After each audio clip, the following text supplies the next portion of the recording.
Buenas tardes. Hoy tenemos con nosotros a una invitada de lujo, Isabel García Danez. Buenas tardes, Isabel. Hola, ¿qué tal? Antes de comenzar con esta entrevista sobre la montaña mágica de Thomas Mann, quisiera hacer una breve introducción sobre tu trayectoria académica. Isabel García Danez es licenciada y doctora en Filología Alemana y también licenciada en Filología Hispánica. Actualmente es directora del Departamento de Filología Alemana y Eslava en la Universidad Complutense de Madrid, donde trabaja como profesora titular. Sus principales campos de investigación son la literatura en lengua alemana de los siglos XIX y XX, la traducción literaria y las relaciones entre los distintos lenguajes artísticos, especialmente música, literatura y cine. Ha traducido numerosos clásicos y contemporáneos alemanes, entre ellos Johann Wolfgang Goethe, Heinrich Heine, Arthur Schnitzler, Joseph Roth, Klaus Mann, Thomas Mann y Herta Müller, la premio Nobel alemana de origen rumano, de quien ha traducido la obra ensayística completa. Su versión de La montaña mágica de Thomas Mann recibió el primer premio Esther Benítez a la mejor traducción de 2006. Isabel ha sido finalista para el Premio Nacional de Traducción en 2 ocasiones.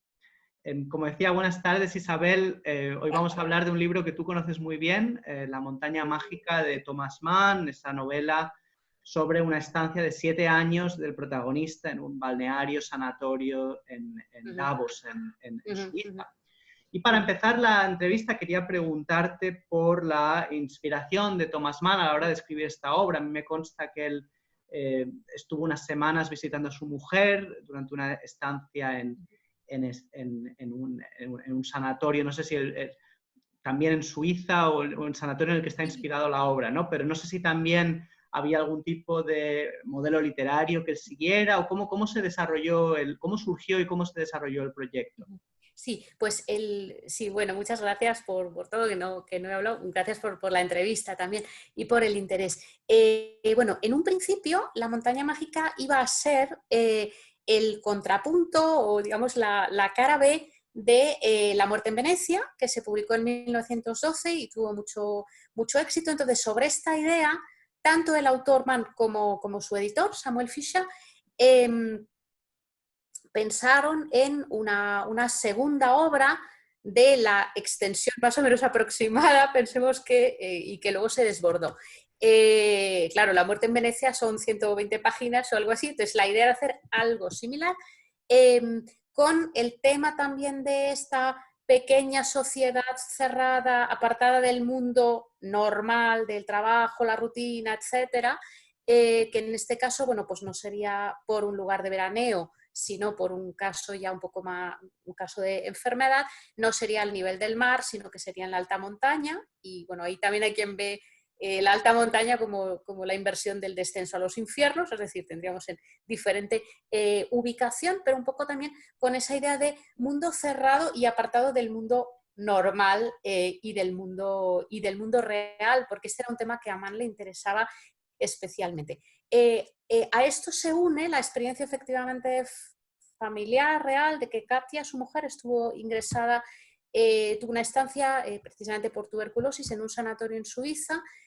No sé exactamente si fue el mismo, porque el Beacof existió y de hecho creo que lo cerraron en 2000 poco, o sea, justo cuando se publicó la traducción salió que habían cerrado el sanatorio. No sé si ella estuvo en ese mismo o en otro parecido, pero efectivamente a Mann, que ya tenía esa idea y ese proyecto, la visita a su mujer pues le sirvió también como de trabajo de campo para recoger muchos detalles, etcétera, de cómo era la vida en el sanatorio. Lo que pasa es que, bueno, luego la historia alemana y la propia historia suya, etcétera, bueno, pues fue desbordando este proyecto que finalmente pues no se publicó, es decir, es de 1924, es decir, le llevó un trecho y 1000 páginas más de lo previsto del proyecto inicial, pero un poco esa idea de la sociedad cerrada y del apartamiento del mundo, todo eso sí que se sigue viendo que es ese complemento de la muerte en Venecia. Luego el personaje y todo lo demás ya no. Y cuéntanos, Isabel, porque yo tengo entendido que Thomas Mann estuvo 12 años escribiendo esta novela, de 1912 al 24, Y sabemos que la novela está ambientada de 1907 a 1914, ¿no? Claro, Entonces, claro. la Primera Guerra Mundial, de hecho, tengo entendido que supuso una interrupción en la redacción de la novela. ¿Cómo afectó la Gran Guerra a Thomas Mann en su visión de la política y de la literatura, y en particular de esta novela? Claro, decir, en todo el tema argumental, efectivamente, en el proyecto inicial no estaba, y luego, claro, fue como, ¿cómo no vas a incluir eso en una novela escrita en los años 20? Es decir, que todo lo que es, digamos, argumental de la guerra, pues es bastante evidente.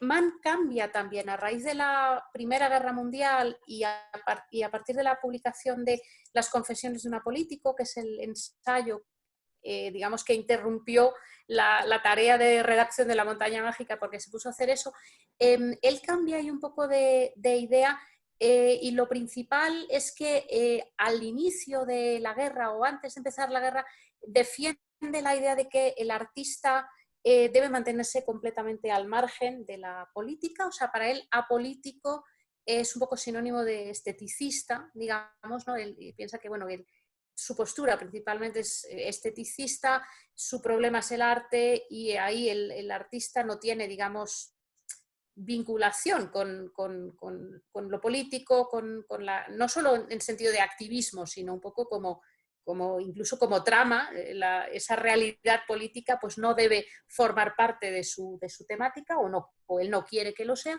pero realmente la experiencia de la guerra mundial, no tanto para él personalmente, sino a nivel mucho más global, europeo, pues realmente supone tal conmoción y tal trauma. Nadie, ni siquiera el artista, puede apartar la mirada de la vida real, ¿no? Y ahí en la propia novela también un poco aparece... Bueno, en el episodio de la nieve, cuando Hans en algún momento dice, no, yo tengo que vivir porque tengo que amar la vida, sí que está esa idea de que vivir es una obligación moral, por así decirlo, ¿no? Y ver o mirar la vida es una obligación moral. O sea, no está bien no hacerlo. Otra cosa es si uno es capaz, no es capaz, si puede, pero esa idea de apartar completamente la mirada de la realidad, yo creo que esa sí que surge a raíz de la Primera Guerra Mundial y que esa postura apolítica pura no es posible, ¿no? No se puede ignorar la vida cuando la vida conlleva algo como la Gran Guerra, ¿no? Eso yo creo que sí que se nota bastante. Si podemos leer La montaña mágica como una Bildungsroman o novela de aprendizaje o de formación, ese género alemán que ya empieza con Goethe, ¿no? Con el Wilhelm Meister. ¿Aprende algo Hans Castorp en esos 7 años que pasa en el Berghof o le sirve de algo? Ahí tenemos la duda si, bueno, aprende muchas cosas. Otra cosa es si con todo lo que aprende hace algo útil o no. Que Thomas Mann siempre eso lo va a dejar abierto. Es decir, en Mann, en muy pocos casos hay bueno, casi diría que solo en uno, hay un mensaje dogmático de este es el camino correcto y estos caminos no son correctos, sino que hay muchos. Depende cómo seamos estrictos con esa idea de novela de formación o de aprendizaje. Por supuesto, eso lo hay. Hay una serie de estaciones de aprendizaje que el personaje recorre. Hay quien también lo ve como una novela de aventuras, más en el sentido también de la novela medieval. Está el tema ahí también de Parsifal, ¿no? De alguien emprende un viaje para encontrarse a sí mismo y en ese viaje pues le van sucediendo una serie de peripecias y bueno, esto casi está en la literatura medieval, también sin llegar digamos, a los rasgos de género de la época de Goethe, ¿no? Y hay también quien lo lee como un cuento. Y de hecho hay muchos rasgos de cuento en la novela y él lo dice, bueno, vamos a contar la historia de Hans, que realmente es Juan, que es el nombre comodín para todo el personaje. Y dice, bueno, pues que es un muchacho que no parece que tenga grandes cualidades, pero bueno, algo tendrá cuando a él le pasa esto, porque no todas las historias le pasan a cualquiera. Y bueno, pues vamos a contar su historia en la montaña. Y luego cuando acaba la historia dice, bueno, pues hasta aquí es lo que queríamos contar y lo que le pase después, pues bueno, en realidad no nos interesa y ahí sí se acaba la obra. Le dice adiós al personaje y nos ha contado su peripecia y hasta dónde ha llegado. Pero sí, o sea, sin duda que hay esas estaciones de aprendizaje. Si él llega un poco a la armonía, como se llega en el Bildungsroman, etcétera, bueno, eso ya es un poco más dudoso, pero el propio autor dice, bueno, eso ya no es importante, porque yo quería contar la fase de los 7 años, entonces, bueno, el resto, imagínate, lector, lo que tú quieras, ¿no? Y de hecho lo dice, y bueno, pues eso es bonito también. Y Isabel, en uno de tus trabajos sobre la novela hablas de la incompatibilidad entre la vida y el arte como uno de los grandes temas de Thomas Mann, que de hecho ya aparece en su primera obra publicada, el Tonio Kroga, que también has traducido. ¿Podrías explicarnos un poco sobre la importancia de este tema y su relevancia para entender la montaña mágica? Sí, bueno, este es el tema de la literatura alemana desde el Werther. O sea, eso ya está ahí en el Werther de Goethe, que es de 1774 y es el que inicia el Sturm und Drang, que es la primera quiebra en realidad de la Ilustración. Entonces, es la quiebra de decir, bueno, la primera quiebra del antropocentrismo, también decir, bueno, si el genio, el ser humano es la medida de las cosas, ahí está el gran peligro de que ese genio le hace especial. Y el ser especial ya lo va a hacer, ya le va a crear un conflicto con conformarse, ser capaz, es decir, hay una serie de grados ahí también. Tener la salud, tener la sensibilidad necesaria para hacer una vida normal, feliz, como el resto de los mortales.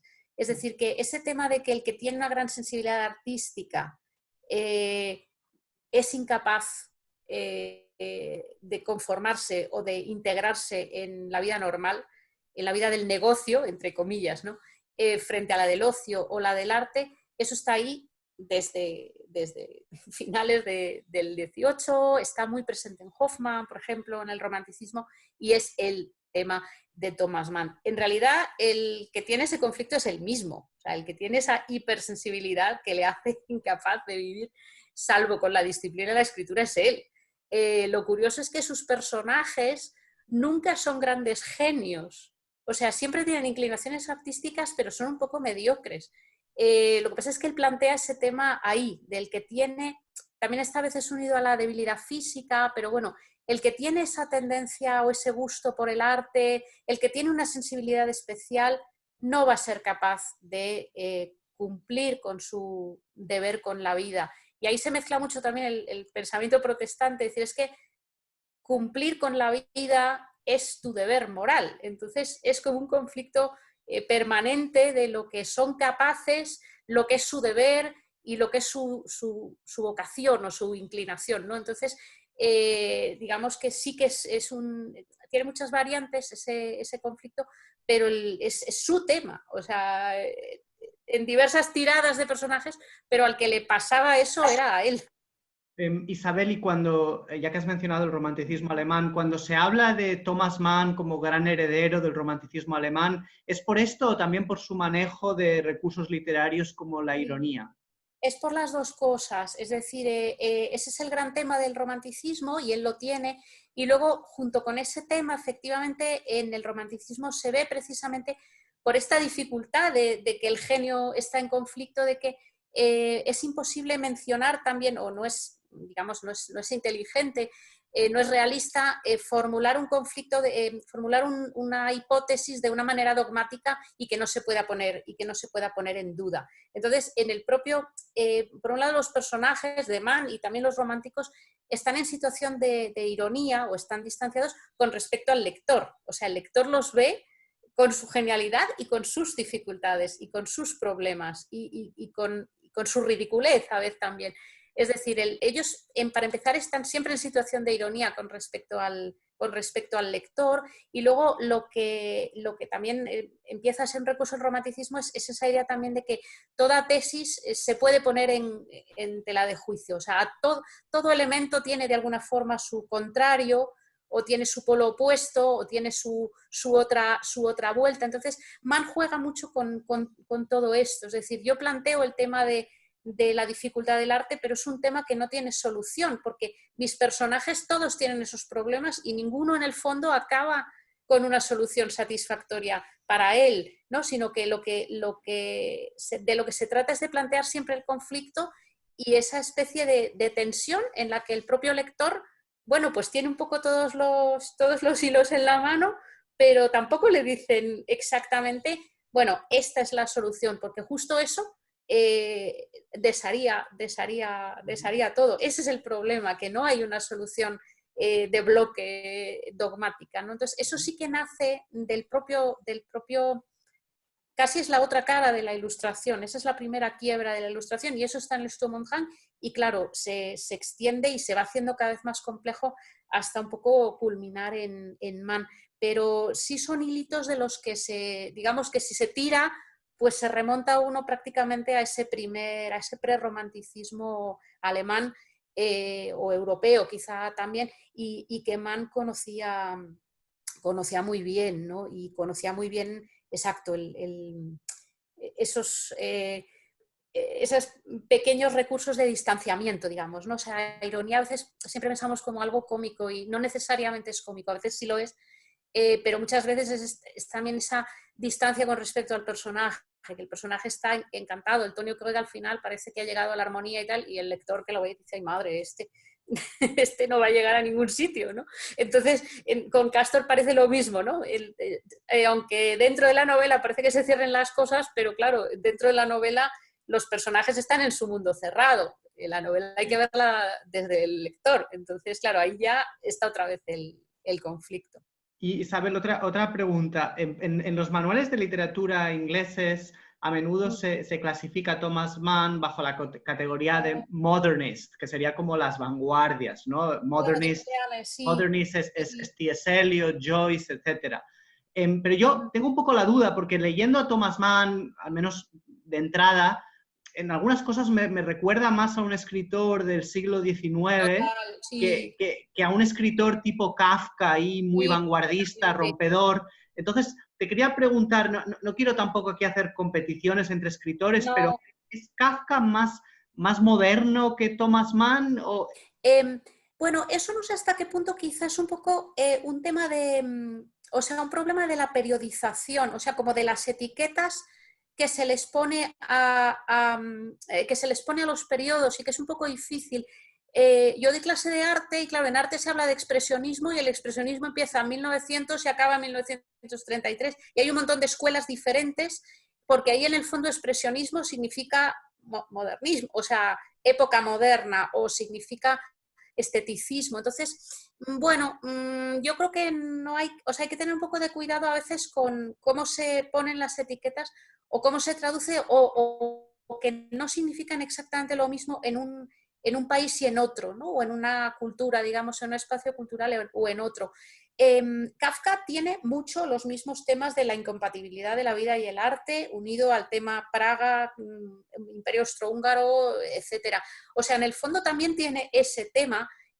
Mann enlaza mucho con la novela realista, o sea, los Buddenbrook incluso una especie de novela del 19 pasada de rosca, ¿no? Entonces es un poco difícil como etiquetarlo y meterlo en un cajón. En alemán, en la literatura alemana en realidad se habla de literatura expresionista a la que se escribe entre 1910 y 1920. Y realmente luego, pues es que ahí entraría La montaña mágica, mientras que no entraría la primera obra de Mann y luego sí entraría, tampoco entraría la del final. O sea, es un poco, es decir, quizá es un poco el problema con la periodización. Con la literatura española tampoco cuadra. Pero bueno, yo creo que es más bien eso, quizá como pasar a literatura del siglo XX y ver qué rasgos tiene o algo así, es más fácil que intentar definir un movimiento con unos criterios. Más decadentista quizás, se parece más a Oscar Wilde a lo mejor en algunas cosas, un poco la ironía y eso. Depende un poco. Pero, por ejemplo, todo el tema de la reflexión sobre el tiempo sí que me parece bastante vanguardista y hasta cierto punto experimental, ¿no? En el sentido de que no es solo hay una reflexión teórica sobre el tiempo, sino que la propia praxis de la novela alarga o acelera el tiempo según le convenga. Y eso también me pareció bastante interesante. Quizá nos puedes decir algo al respecto. Sí, efectivamente. O sea, Thomas Mann parece, en ese sentido es cierto que parece que es una novela más tradicional, pero efectivamente él juega muchísimo con efectivamente lo va estirando de los siete capítulos, cada uno es más largo que el anterior, porque el propio lector va perdiendo la noción del tiempo, efectivamente, y de la duración. Y luego todos los, digamos, esos juegos que tiene de contrarios, que hay muchos a lo largo de la novela, sí que es muy moderno. Y luego hay una cosa que yo no he investigado mucho, pero creo que también está ahí. Él descubre la medicina moderna y todo el desarrollo de la célula. De hecho, tiene un capítulo muy difícil de qué es la vida. Dice, bueno, la vida empieza y en la pequeña célula ya está toda la información. Él no dice genoma porque no se había descubierto, pero ya está toda la información de todo el ser, incluso de toda la historia de su especie.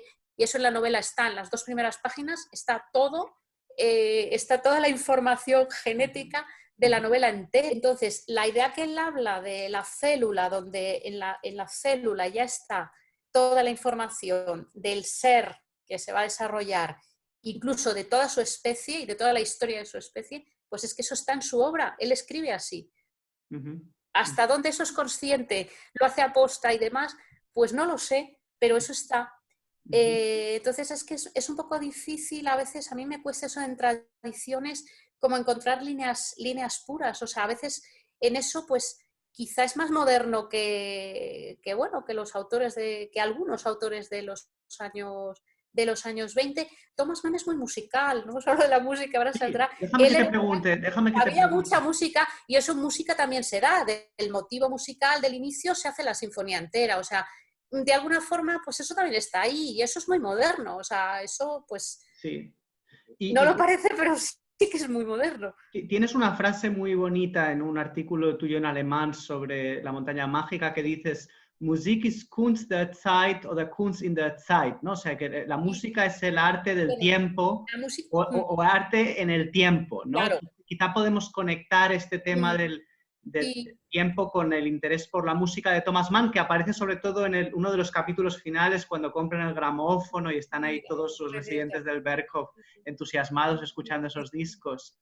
Sí, bueno, Mann, hay que empezar por ahí.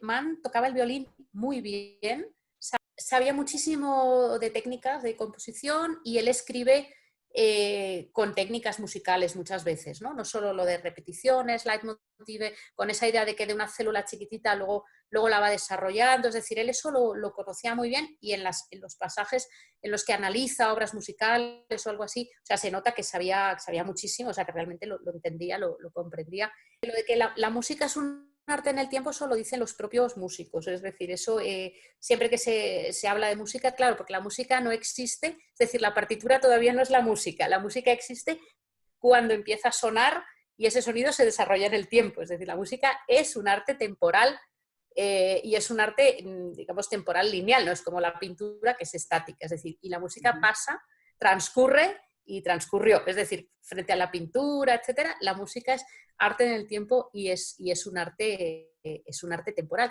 El tema es que la música tiene su propio tiempo. La música absorbe, ocupa, es decir, tiene su propia medida del tiempo. Entonces, el gran peligro, y claro, Mann, digamos que el gran peligro para Mann también no es tanto la música práctica, sino la melomanía. Escuchar música es apartarse de la vida por completo, es entregarse al disfrute, al tiempo propio de la música y es olvidarse de vivir. Eso también se ve muy bien en la novela, ¿no? Claro, eso está ahí. Es decir, hay que diferenciar un poco entre, o sea, la música es en ese sentido como el arte más peligroso. Septembrín lo dice al principio, dice, a mí la música es muy sospechosa, políticamente sospechosa. Claro, es sospechosa porque si tú te entregas a escuchar música y al deleite de la música te puedes olvidar del mundo por completo y ese es el gran peligro. Claro, políticamente sospechoso, es irte a la estética del todo, ¿no? Pero luego, perdona, Isabel, ¿también utilizan la música los residentes del Berghof para una sesión como de espiritismo? Ay, bueno, esa es tremenda, esa es súper graciosa. Un capítulo que me llamó muchísimo la atención y yo no acabé de ver qué quería hacer Thomas Mann con eso. Por favor. Me atrevería a decir que Thomas Mann, lo que a él más le afecta y donde él se ve más retratado es donde más duro le da siempre los toques irónicos. Es decir, él pega más fuerte siempre donde él se ve peligrar más. Entonces, quizá lo del esoterismo con la música ya es un poco la última pasada de locura, digamos, de los internos. Hay una escena muy divertida también con lo del gramófono, que Hans Castorp se pone a dirigir como si fuera un director de orquesta a dirigir el gramófono, ¿no? Y siente que le aplauden, o sea, le falta como saludar, ¿no? Entonces, claro, eso es también, digamos, el tema más sublime y el más peligroso y el más bonito también ponerlo de la manera más ridícula. O sea, que es como acentuar más lo que es más peligroso, precisamente. Un artículo muy bonito que se llama Un viento frío en Revista de Libros de Luis Gago, que analiza precisamente los pasajes musicales en La montaña mágica y en los Buddenbrook. Un poco en relación con eso. Por ejemplo, en los Buddenbrook, el Jano, el niño que se embelesa tocando el órgano, etcétera, que toca es como de primero de armonía. Entonces, igualmente es muy ridículo como la gran pasión y el gran peligro de dejarse llevar por la magia de la música colocado al lado de una situación o de un elemento que es muy ridículo. Entonces, que eso creo que es su gran conflicto, el entregarse al disfrute del arte y al amor al arte y olvidarse de vivir, que es mucho más difícil, claro, y es mucho menos agradable. Entonces, ese es su gran peligro también, el dejarse llevar y el olvidar de alguna forma la disciplina. La música escuchada, claro, compuesta es otra cosa. Es lo contrario de la disciplina, es entregarse al tiempo propio de la música. ¿Y tú crees que, puestos a buscar un tema de conexión entre tres grandes novelas de Mann, los Buddenbrook, La montaña mágica y Doctor Faustus, que el tema de la música sería desde luego un leitmotiv? A ver, yo creo que el tema de la música da para varias tesis, que seguro que las hay, y me atrevería a decir que efectivamente está ahí en las tres novelas, porque para Mann es un tema centralísimo e importantísimo. Creo que no se parece nada el papel de la música en cada una de las tres.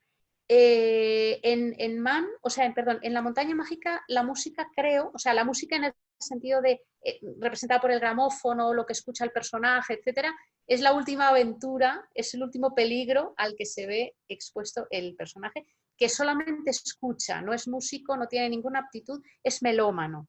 Entonces ahí la música es como el último gran peligro.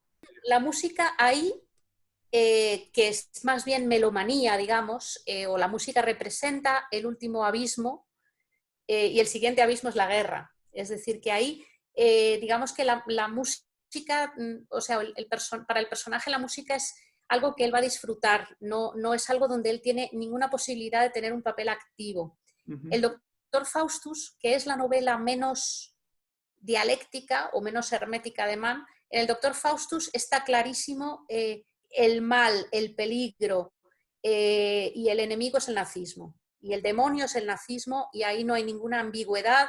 Ahí el Levaquin, el personaje, es compositor, es un compositor activo que hace un pacto con el diablo. Es decir, ahí no tenemos la música como gran peligro en ese sentido de peligro abstracto de dejarse llevar, sino de alguien que quiere ser un genio en ese campo y que para eso pacta con el demonio. Es decir, claro que está el tema de la música, pero tiene un papel muy, muy diferente en ese sentido en la novela. Y de hecho, Levaquin es el único compositor, no es un gran genio, pero es el único que compone música realmente con talento y que al revés tiene la soberbia de que quiere acceder a ser genio en ese terreno. Es decir, también es un peligro, pero es un peligro de índole completamente diferente. Isabel, perdona, y ya para acabar, una pregunta más. ¿Cómo crees que La montaña mágica, o crees que nos puede ayudar a sobrellevar de alguna manera estos tiempos de pandemia, confinamiento? Porque parece como una lectura muy apropiada, ¿no? Todas, sí, bueno, a partir de decir la extensión, estas son las novelas de vacaciones, las cosas tan gruesas que uno siempre tiene que abordarlas en una fase en que sepa que va a tener mucho tiempo. En realidad yo creo que todas las lecturas nos ayudan a salvar el confinamiento. Hombre, es una gran compañía y quizás sí que ese tema del mundo cerrado, donde en la novela aparece muchas veces lo de nosotros, los de aquí arriba, ¿no? Esa idea de estar aislado, estar en un universo del que no puedes salir, pero que a pesar de todo está lleno de acción, lleno de ideas. O sea, no pasan muchas cosas.